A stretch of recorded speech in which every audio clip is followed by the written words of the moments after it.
Hey, what's up everybody and welcome back to News Toast, and there's still those looming questions hanging around regarding Starfield and its eventual release date. Currently, Xbox and Bethesda claims that it will release in the first half of the year, but not everybody necessarily believes that. In fact, some information just came out that disputes that and claims that it could miss its launch target even if ever so slightly. So we're getting all of that today, as well as more PlayStation rumors, as a big third-party exclusive announcement seems more likely than ever before. This actually sounds like it could be imminent, and without a doubt, exciting times ahead if indeed true. Per usual though, we do have lots to get into. Of course, do subscribe if you haven't already, but without further ado, let's just go and jump right into things, starting off with Ubisoft. Last week was not good for Ubisoft. They did hold that emergency meeting where they revealed that they've cut their cost by $215 million. They canceled 3 more unannounced games, which makes 7 total in just the last year alone. And on top of that, Skull and Bones inevitably got delayed again. Okay, now to be fair here, that's not really a surprise by this point. But ultimately, the gist of the story here is that Ubisoft, they're in a bad position, and there's legitimate questions about their future. But how exactly did a company of this size, with the recognizable IP that they have, how did things turn out the way that they have? Well, a new report by Insider Gaming, aka Tom Henderson, revealed some of those details. He talked to 5 current and former Ubisoft employees over the last week, and it seems like that they're pointing to one key change within Ubisoft, and this is why they're canceling and delaying so many projects at an unprecedented pace. While Ubisoft themselves, they'll blame the pandemic and how work culture has changed with more remote work than ever before, and I'm sure that absolutely does have an effect on things. Much of the industry has delayed games for similar reasons. I mean, look at 2022. It essentially got delayed into 2023. But according to these employees, the bigger issue actually seems to be with Ubisoft's sudden focus on what I like to call mythical cash cows, your live service battle royale games. According to one of these employees, these games were quote-unquote not what gamers want, while another one said that Ubisoft at one point was working on a dozen of these games. That's absolutely mind-boggling to think about, but I do think that there's a method to the madness here. I actually think what they're doing is very similar to Sony's approach with live service games. They see the potential money that you can make with these type of games, which is a ton. So they're producing as many of these games as they can in the hopes that at least one will stick. The problem here, though, and I'll say this over and over again, while yes, you have these mega hits out there like Fortnite, like Apex Legends, and Warzone, this also seems like a rarity. These type of games seem to be very hit or miss, with far more misses than hits. That's what I mean, though, by there's a method to the madness here. The theory kind of seems to be they're not going to roll the dice just once, not even twice, but in this case with Ubisoft, I guess 12 times. They just really need one of these games to succeed, hopefully more.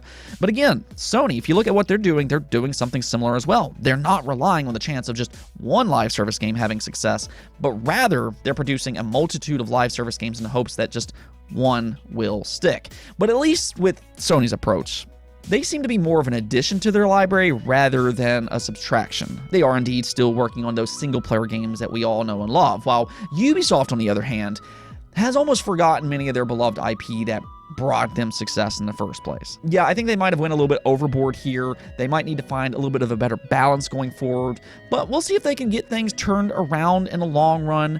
The good news here is that these same employees also said that they have plenty of games in development. They're just kind of taking forever. So hopefully when they eventually come out, things will improve for Ubisoft.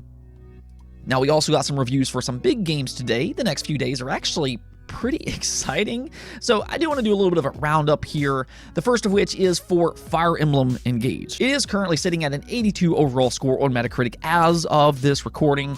That is a little bit lower than I think some of us were expecting. But, and this is always important to keep in mind, there's always context.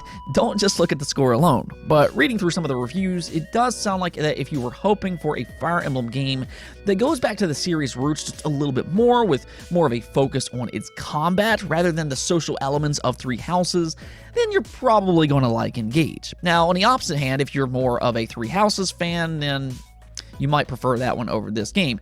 It also visually looks to be one of the better Switch titles. The graphics and art style were quite impressive in Fire Emblem Engage. Also, do keep in mind that Persona 4 Golden is finally, yes, finally going completely multi-platform on January 19th, including a Game Pass release. And nobody's surprised at all. It does have a 92 overall score on Metacritic, and I imagine with that, it's going to have a lot of success.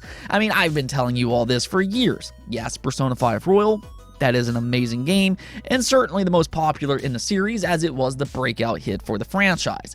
But Persona 4 Golden, from a story and character perspective, that is actually my own personal favorite in the series. Now, Persona 5 Royal, that was a big step up in terms of its dungeons, but again, from a story and character perspective, I absolutely adore Persona 4, and I think a lot more people will understand why here in just a few days. If you haven't played this game already, yeah, definitely go do so. For that matter, check out Persona 3 as well, which releases on the exact same day, being January 19th. I didn't really like that one as much as Persona 4 and 5, but it's still a good game, and some people out there do actually prefer Persona 3. Lastly, Monster Hunter Rise is heading over to Xbox, PlayStation, and yes, again, Xbox Game Pass. Again, no surprise here, but it's being received well with an 86 overall score, which more or less tells you it's a good port. And if you like Monster Hunter, you should probably go check it out. I actually do like it more than Monster Hunter World, at least from a gameplay standpoint, as the mobility, just how quick it gets you in and out of battles, is much improved over Monster Hunter World. Now, also for you fans of Level 5, we got some good news over the weekend here in recent years. As some of you may unfortunately know, Level 5 they've basically abandoned releasing their games outside of Japan, which is this is a sad situation. They've released some great and successful games in the past, including Professor Layton, Ni no Kuni, and even Yokai Watch, but their success has kind of been up and down to the point they scaled back to mainly focus on Japan, but according to a new job listing, that might actually change here in the near future. This was posted up on their official website where they said this: "With the recent globalization of the game business, we are looking for people to maximize the business scale as a content holder and actively develop Level 5's IP not only in Japan, but also on a global scale." So while technically they aren't flat out confirming a Western release quite yet, this however is a good sign that Level 5 is looking to once again release their games worldwide, which is absolutely fantastic news. Now maybe you Yokai Watch fans out there can get that 4th installment on the Nintendo Switch. Also maybe, just maybe, we can eventually get a Ni no Kuni 3, or hey, just a brand new IP. Really, when Level 5 is releasing games worldwide, that's just kind of good for gaming fans and fans of Japanese games in general. Okay, so let's go and talk about this PlayStation game that's been in a rumor mill for at least a year now, maybe even more by this point. I feel like we've been talking about this since about like 2021 or something, but Steam is majorly starting to pick up on this, being a Metal Gear Solid remake, and actually maybe a lot more. We talked about this yesterday, but the story continues to evolve as the voice actor for Raiden, Quentin Flynn, is very clearly teasing a Metal Gear Solid announcement, and actually quite imminently at that. This isn't sly, this isn't coy or whatever. It's pretty evident as he tweeted this in response to a Metal Gear Solid showcase. He said, "Stay tuned for things to be announced in the coming weeks," with a winking emoji. So yeah, it's not overly difficult to pair this response with pretty much everything else that we've heard as of recent. I mean, really just within the last few days, we've had the Snitch tease some third-party announcements coming from Sony. While there's not necessarily a mention of Metal Gear Solid per se, there is speculation that he could be referring to a PlayStation State of Play where maybe, just maybe, Metal Gear Solid could be a part of that showcase. After all, many of the Metal Gear rumors circulating involves Sony in some shape or form. There is some speculation that Blue Point Games could be developing it. There's also speculation that it could be Virtua Studios. Either which way, at the very least, this appears to be a PlayStation game in some shape or form, whether exclusive or not.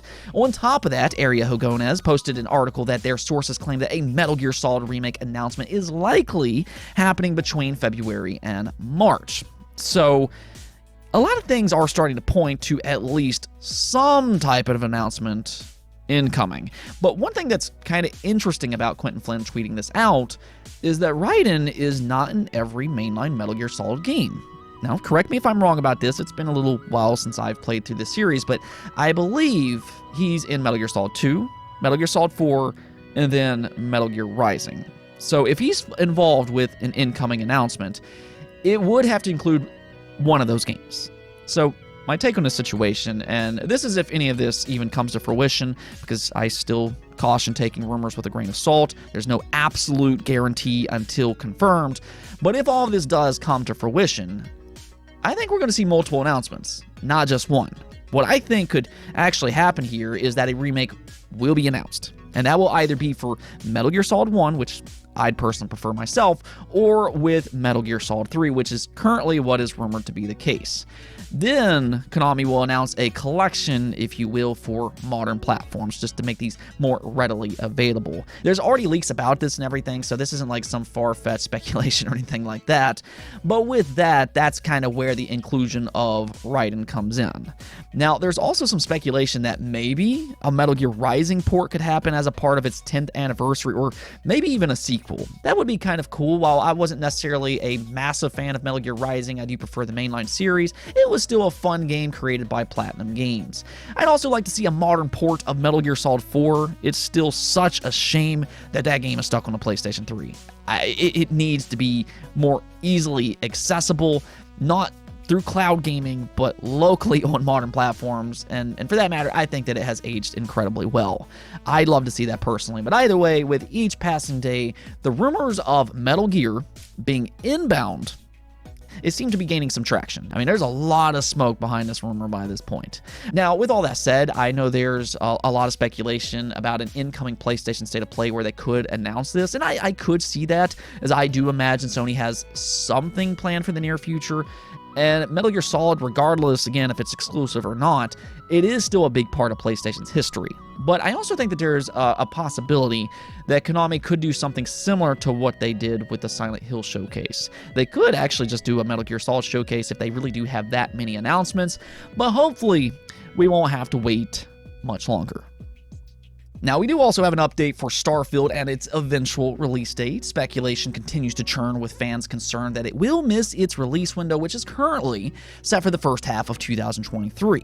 This whole situation actually kind of reminds me a lot of the God of War Ragnarok speculation last year, where fans were just kind of freaking out about a possible delay because Sony was just taking so long to confirm it.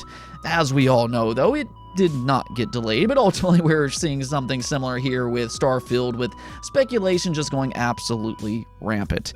This is a massive Xbox release after all, and it's yet to pin an exact release date.